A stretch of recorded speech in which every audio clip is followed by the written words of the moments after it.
You're listening to Karma Air's podcast of Dark Matter with Michael Parker for the weekend of Sunday, January 28th, 2008. In this episode, Michael is joined by Mr. Jim Mars, the author of Alien Agenda, Investigating the Extraterrestrial Presence Among Us. And they're also going to talk about the recent Stephenville sightings. Obviously, the Air Force has given us their story now, what they're saying it's about with 10 F-16s. We're going to talk about that. Yeah, kind of like Roswell has changed 4 or 5 times, hasn't it? Exactly. I mean, right off the bat, they say, well, we didn't have anything in the area. And then 2 weeks later, they say, well, wait, hold on. We had 10 F-16s in the Brownsville air corridor or whatever. And are you aware now? And then when the reporters asked, well, who were the pilots?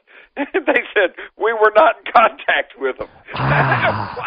The deal is, there were several, in my opinion, very credible witnesses to this thing. Very credible. Steve Allen, this gentleman, is a pilot. He is a owner of a freight business. I mean, this guy would certainly know the difference between F-16s and something else. Absolutely, and let's skip back just a little bit and recall in 1997 something huge soared low over Phoenix, Arizona, and the next day the governor of Arizona at that time, Symington, held a news conference and said, we found the guilty party, and he dragged out some aide in a green alien outfit, and everybody laughed, right? And they just blew it all off.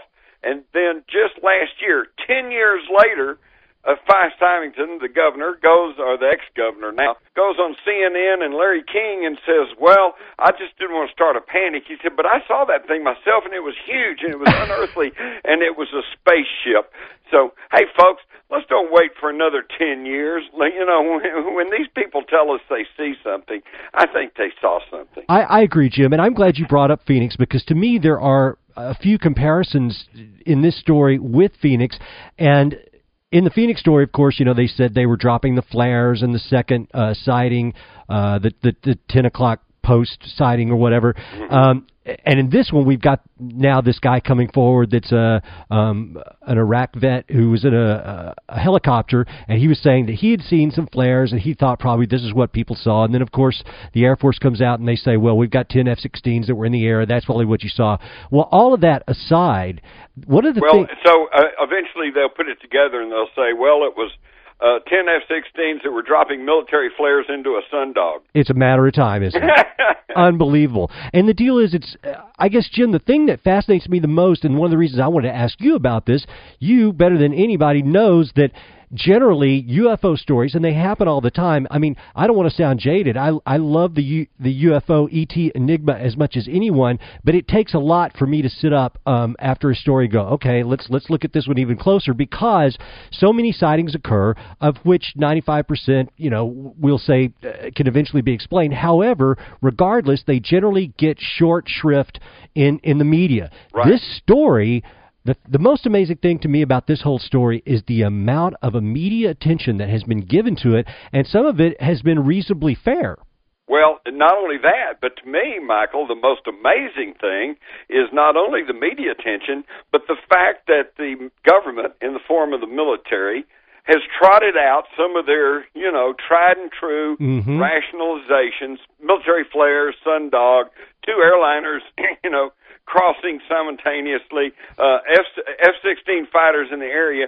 But this time, for the first time in my living memory, which is pretty long, nobody's really buying it anymore.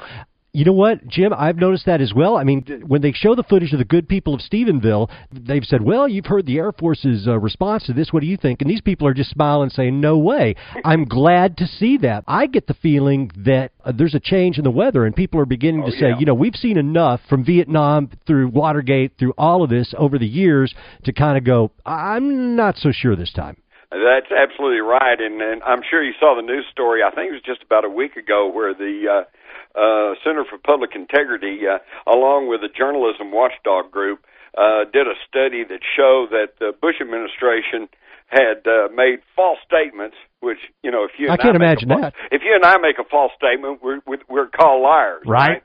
But they made false statements, and they documented 935 times. So, if you had a friend or an ex-friend Yep. that lied to you almost 1,000 times, they probably wouldn't be your friend anymore. You probably wouldn't have anything to do with them, would you? You would sure write them off pretty quick because they would be unreliable, and eventually you'd think they were going to hurt you in some way. I mean, that's right. Well, now we're talking about the administration of the federal government of the United States, so why should we believe them on UFOs?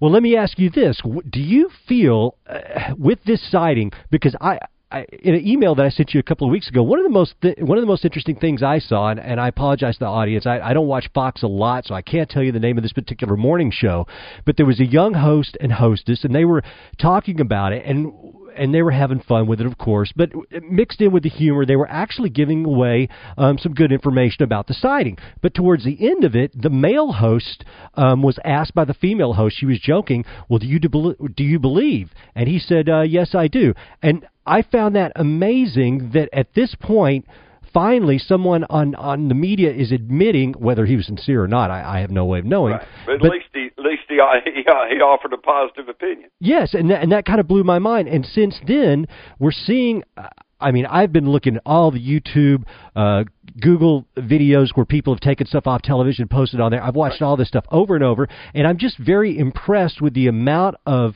media attention this story has gotten, people's reaction, and the relative even-handedness I've seen from the media, which is not customary. Well, let me tell you what blew me away was I saw an opinion piece in my old newspaper that I worked for, the 4-Star Telegram, which, trust me, is a gatekeeper for middle American mentality, okay? Not the Startlegram. Oh, absolutely. Star Telegram has never been a bastion of liberal, extreme, radical news. Well, they had an opinion piece talking about Stephenville, and they were pointing up the inconsistencies of the Air Force's statements and basically going, hey, what are you pulling on us here, you know? And it was really absolutely amazing. And I'll tell you, Michael, I'll tell you why I think, let me give you my opinion on why I think this is turning around. The government's not being any more forthcoming than ever. Whoever's flying these things and wherever they're from, they're becoming a little bit more open in their travels. But the main thing is that it's generational.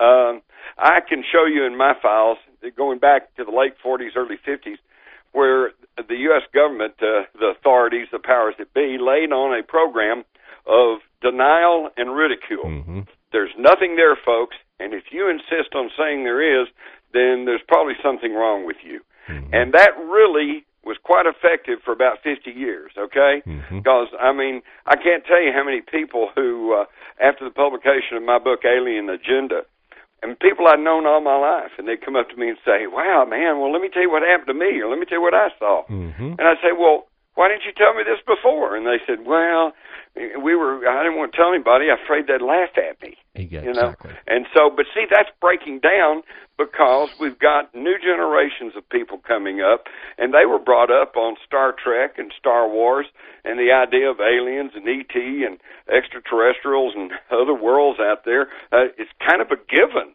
It's like, yeah, okay, so what? And so they're a lot more receptive, and therefore they are now filling the staff positions in newspapers and radio and TV. And so when these stories come in, they don't have that old conditioning to just laugh it all off, and they're beginning to treat it like as it should be, a news story. And also, just on a financial note, I think that this type of material is actually becoming bigger and bigger business to media outlets, because I think that a lot of people are sincerely interested in this type of information. And if a newspaper or a radio station or a television station covers this, I think that people are truly appreciative of it. Well, Michael, you're absolutely correct, but let me tell you what's happened in the past, and I've been involved in this for years, and sometimes directly and sometimes indirectly, but like, for example, some of your cable networks like Discovery, A&E, History Channel, these channels, on the one hand, they know that there is this fascination and interest out there in the public, so every now and then, every time they want ratings, then they will produce or buy a program and say, oh, UFOs or whatever, okay? But then when you watch it, They build it up, they advertise it, and then once they've got you about halfway into the program, they trot out their government-hired experts who go, yeah, but there's really nothing there, folks.